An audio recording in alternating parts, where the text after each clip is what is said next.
सोचिए, दिसंबर की एक सर्द रात, एक बिल्कुल सुनसान सा स्टेशन और एक लेट लतीफ ट्रेन।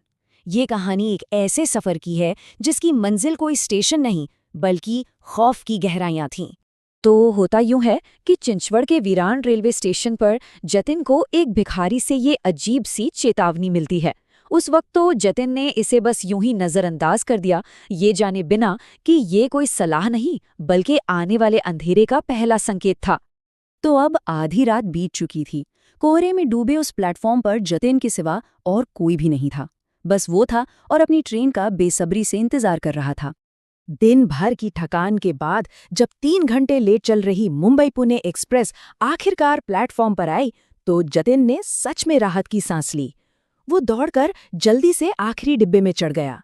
दरवाजे से उसने पलटकर देखा तो वही भिखारी उसे घूर रहा था और उसके चेहरे पर एक बहुत ही अजीब सी मुस्कान थी।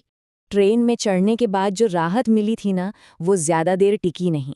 बहुत जल्दी ही उसकी जगह एक अनजानी सी बेचैनी ने ले ली, जो धीरे धीरे बढ़ती ही जा रही थी। जतिन को कुछ गड़बड़ लगी। मतलब, ये मुंबई पुणे की ट्रेन थी, इसमें तो पैर रखने की भी जगह नहीं होती। लेकिन आज पूरा का पूरा डिब्बा खाली था। एक भयानक चुभने वाला खालीपन। और तभी उसकी नज़र डिब्बे के दूसरे कोने में बैठे एक आदमी पर पड़ी। किसी इंसान को देखकर जतिन की जान में जान आई। चलो, कोई तो है। वो उसके पास वाली सीट पर जाकर बैठ गया। उस आदमी ने जतिन की तरफ देखकर बस एक हल्की सी मुस्कान दी, मगर उसकी आंखें बिल्कुल सूनी थीं, जैसे उनमें कोई जान ही ना हो। जतिन ने सोचा, चलो थोड़ा आराम कर लेते हैं। आंखें बंद कर ली, पर नींद कहाँ नहीं थी। उसने खिड़की से बाहर झांका और वहां सिर्फ घुप अंधेरा था। ट्रेन को चलते हुए काफी टाइम हो चुका था, पर एक भी स्टेशन नहीं आया था।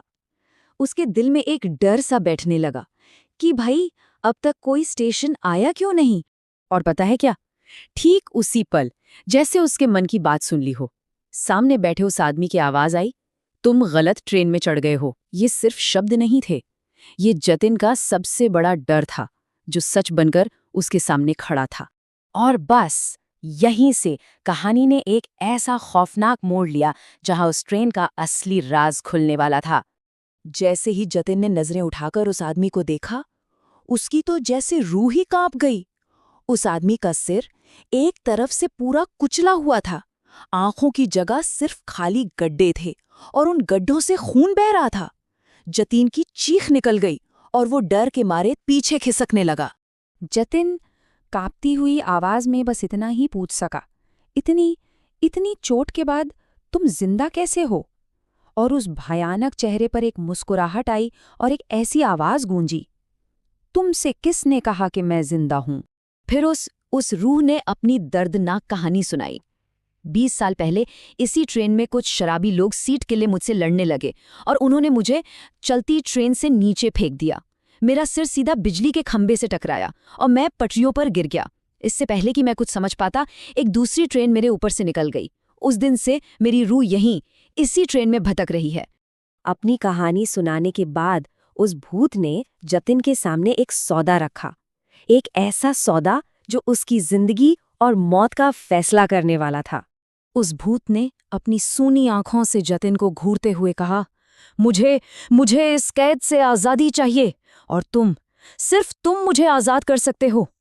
पर इस आजादी की कीमत बहुत बड़ी थी। तो जतिन के सामने 2 रास्ते थे और दोनों ही भयानक। पहला, कि वो उस भूत को आजादी दे दे और हमेशा के लिए उसकी जगह इस ट्रेन का कैदी बनकर रह जाए, या दूसरा, इनकार कर दे और खुद भी एक और भूत बनकर इसी ट्रेन में हमेशा के लिए भटकता रहे। मतलब, दोनों ही रास्तों की मंजिल तो मौत ही थी। अब कहानी अपने आखिरी पड़ाव पर थी। जतिन का एक फैसला उसकी किस्मत को हमेशा हमेशा के लिए बदलने वाला था। जतिन ने एक गहरी ठंडी सांस ली। उसने एक बार खिड़की के बाहर उस कभी ना खत्म होने वाले अंधेरे को देखा और फिर उस भूत को। अब उसकी आवाज में डर नहीं था, एक अजीब सा ठहराव था। उसने कहा, ठीक है, मैं तुम्हें आजाद करूंगा। और जैसे ही जतिन ने ये कहा, ट्रेन को एक जोर का झटका लगा और वो रुक गई। उस भूत के कुचले हुए चेहरे पर सालों बाद एक सुकून भरी मुस्कान आई और वो धीरे धीरे हवा में ही गायब हो गया। ट्रेन के दरवाजे खुद ब खुद खुल गए और बाहर से एक बर्फीली हवा अंदर आई। अब उस डिब्बे में जतिन बिल्कुल अकेला था। दरवाजे खुले थे, सामने आज़ादी थी, पर जतिन को पता था, वो जानता था कि वो अब कभी इस ट्रेन से उतर नहीं पाएगा। वो इस ट्रेन का नया मुसाफिर बन चुका था, हमेशा के लिए।